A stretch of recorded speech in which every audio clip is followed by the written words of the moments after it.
मदरसों को लेकर बहुत तरह की जो सुर्खियां बनी है हाल फिलहाल में, जिसमें बहुत सारी ज्यादातर गलत कारणों की वजह से बनी है, उन पर बात करने के लिए हमारे साथ एनसीपीसीआर के चेयरमैन, राष्ट्रीय बाल अधिकार संरक्षण आयोग के अध्यक्ष प्रियंक कानूनगो है। प्रियंक जी, बहुत स्वागत है आपका। नमस्कार। मदरसों को लेकर आपने काफी काम किया है, ट्वीट किया है।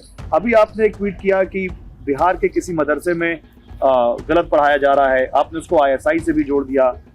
मदरसों को लेकर आपका क्या रिसर्च है, ये बताइए। देश में मदरसों की स्थिति क्या है?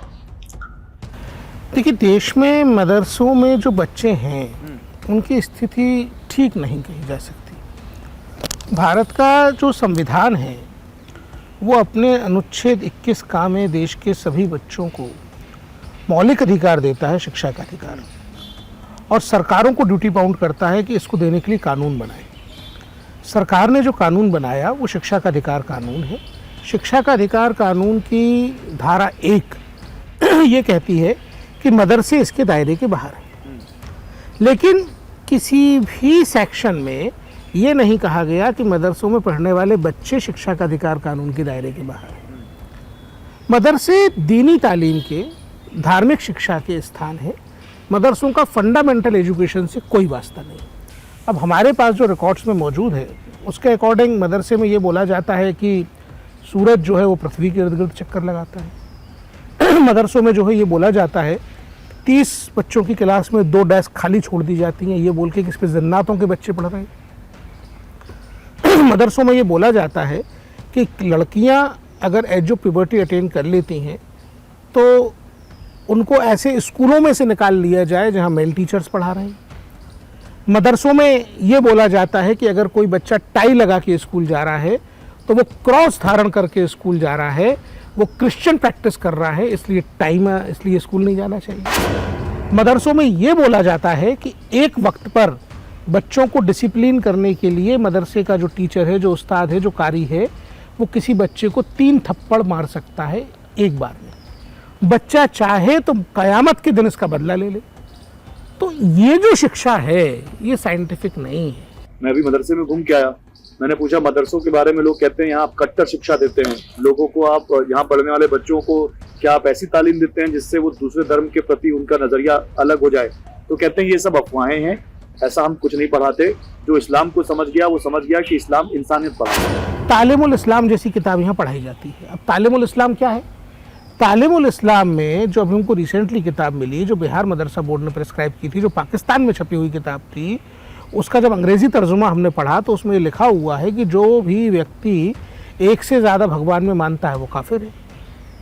तो ये बच्चों के कोमल मन में भर देना गलत है।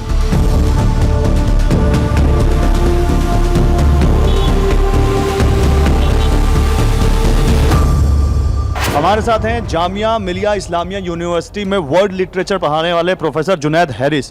प्रोफेसर जुनैद हैरिस साहब के बारे में एक चीज़ मैं बता दूं आपको कि ये खुद मदरसे से पढ़े हुए हैं और आज एक वर्ल्ड क्लास यूनिवर्सिटी में या एक देश की जानी मानी प्रतिष्ठित यूनिवर्सिटी में पढ़ा रहे हैं। तो हैरिस साहब, सबसे पहले तो आप मुझे बताइए, मैं मदरसों पर रिपोर्ट कर रहा हूँ, मदरसे से पढ़ के आप यहाँ तक कैसे पहुँच गए?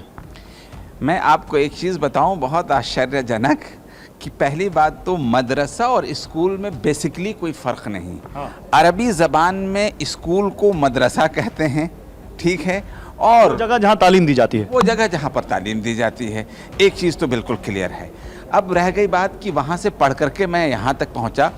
हिंदुस्तान का पहला एजुकेशन मिनिस्टर मदरसे से पढ़ के पहुँच सकता है, तो मैं तो यूनिवर्सिटी ही तक पहुँचा हूँ। ये खबर आती है कि बिहार के एक मदरसे में पाकिस्तान की किताब पढ़ाई जा रही है और कहा जा रहा है कि वहाँ काफिर का मतलब होता है वो जो एक से ज़्यादा भगवान में भरोसा करे। और फिर उस मदरसे में एक हिंदू बच्चा भी पढ़ रहा है जिसके यहाँ तो 33 करोड़ देवी देवता हैं। तो फिर वो मदरसे की इमेज ख़राब करता है या सही करता है?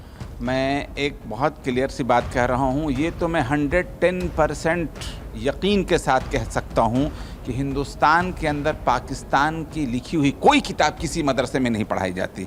अच्छा और बुरा पढ़ाने का मेयार हो सकता है, लेकिन पाकिस्तान की पढ़ाने का क्या मतलब? अगर पढ़ाई जाएगी तो अरब की लिखी हुई पढ़ाई जा सकती है। पाकिस्तान इस लायक कहाँ है कि हमारे सामने खड़ा हो सके? हाँ, सिलेबस। लेकिन ये खबर तो आई कि कोई मदरसे में बैठ के बम बना रहा था। ये खबर तो आई कि कोई मदरसे में ऐसे लोग पकड़े गए जिनका संबंध किसी आतंकी संगठन से हुआ। खबर तो आई है।